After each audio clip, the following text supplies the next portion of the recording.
Hello guys, in this video I am going to show you how to edit or delete your post on the cPro application. But first I just want to mention, don't forget to subscribe to my channel because at 10,000 subscribers I am going to show you my whole YouTube revenue statistics and growth strategy, how to make money online. So let's jump into it. First of all, open the app on your phone. Tap on the account button down below that you can find in the right side corner.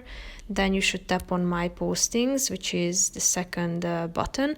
Here you can find your post that you have created. If you tap on it, you can edit it by tapping on the edit button. So you can change the category at the top, the title, description, and you can also attach pictures to it. Then tap on the X button, and if you would like to, you can also get rid of this post by tapping on the delete button.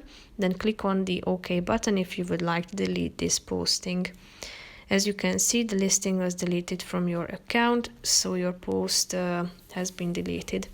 So that's pretty much it for this video, guys. See you in the next one. Bye bye.